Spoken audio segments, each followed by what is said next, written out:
The wind rolled across the open highway like a living thing, warm and dry, carrying the dust of forgotten places with it. On that long, sun-beaten road, a lone rider cut through the daylight, his black bike humming steadily beneath him. His name was Rogan Hale, a 35-year-old single father whose life had been carved by rough edges and harder years. For most people, daylight meant calm. For Rogan, daylight meant clarity, too much clarity. It reminded him of everything he was trying to run from. A broken relationship, a son who asked questions he struggled to answer, and a past tied to the Hell Riders motorcycle brotherhood he had once called family. Rogan had never been afraid of the road, but what scared him most was knowing he couldn't outrun the truth forever. And on that bright afternoon, with his son waiting at home and old debts tightening around him like a rope, Rogan had no idea that breaking open one rusted, forgotten locker would pull him into a mystery 90 years old, change everything he believed about loyalty, redemption, and fatherhood. If you believe in second chances, make sure you like, comment, share, and subscribe to Kindora Life. Rogan arrived at the abandoned Hell Riders outpost just outside Fairmont Ridge, a small town that looked like it had been dropped from another era. The property had been auctioned off quietly after the older generation of riders passed away, and most of the land was useless, now rotted wood, collapsing sheds, and sun-faded signs. Rogan didn't want any part in the organization anymore, but the last piece of paperwork he had been offered mentioned storage units full of decades-old items. If he could legally clear one out, sell the metal,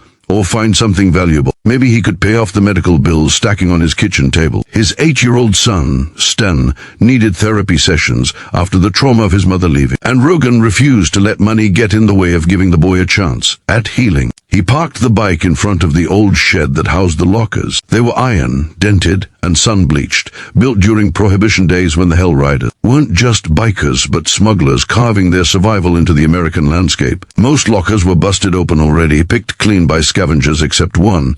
Locker number 19. Its hinges were rusted but intact, its padlock ancient but still sealed, like it had been guarding something the world wasn't meant to see. Rogan didn't believe in legends, but the Hell Riders had whispered about a ghost locker passed from generation to generation, something the founders locked away and swore never to speak of. Rogan had always assumed it was a myth.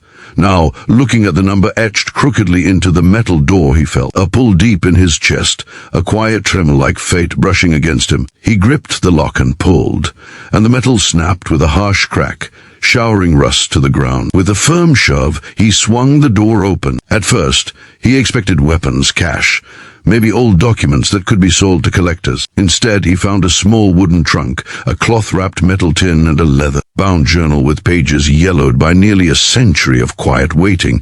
The air smelled of dust and old secrets. Rogan reached for the journal first, brushing a hand across its brittle cover. The name engraved in faded letters read Alden Marrow. He had never heard the name before, not once in any story the riders told. He flipped open the journal, and immediately the past spilled into the daylight. Alden Marrow had been one of the earliest members of the Hell Riders, not a brute or a smuggler, but a craftsman who built their first bikes and hid their contraband in customized frames. But the entries weren't about smuggling or crime. They were about a woman, a quiet schoolteacher named Maribel. The way Alden wrote about her felt almost sacred, like every word carried a heartbeat. But as pages turned, the tone darkened.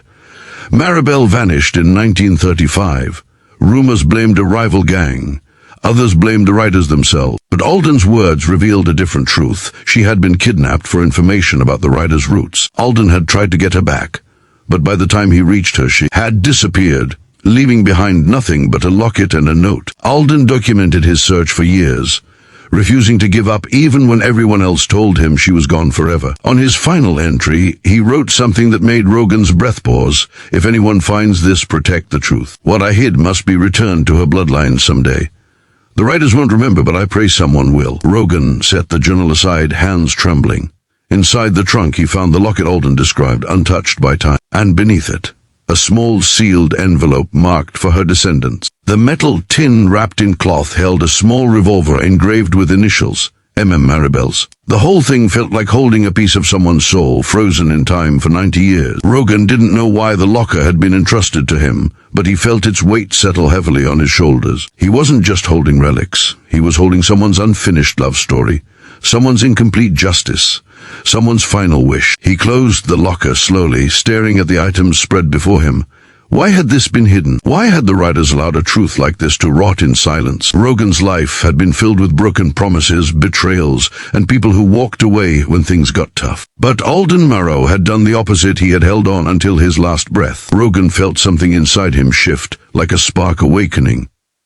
That night, he sat at the small wooden table in his tiny home. Sten was coloring quietly, glancing up with curious eyes every few minutes. Rogan watched his son and thought about Alden writing for Maribel, searching for her, fighting for her. Rogan had spent years believing he wasn't capable of being enough, not enough for Sten, not enough to keep someone from leaving. But Alden's devotion stirred something raw in him.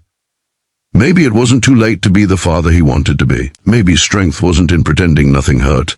Maybe it was in choosing to stay no matter how heavy the world felt. Over the next week, Rogan researched everything he could about Alden Marrow and Maribel Mornell. The town's archives were thin, but newspaper clippings confirmed parts of their story. Maribel's family had moved away a year after she vanished, but descendants existed scattered, distant, unaware. The envelope marked for her descendants weighed on Rogan's conscience until it felt unbearable. He didn't know them. They didn't know him.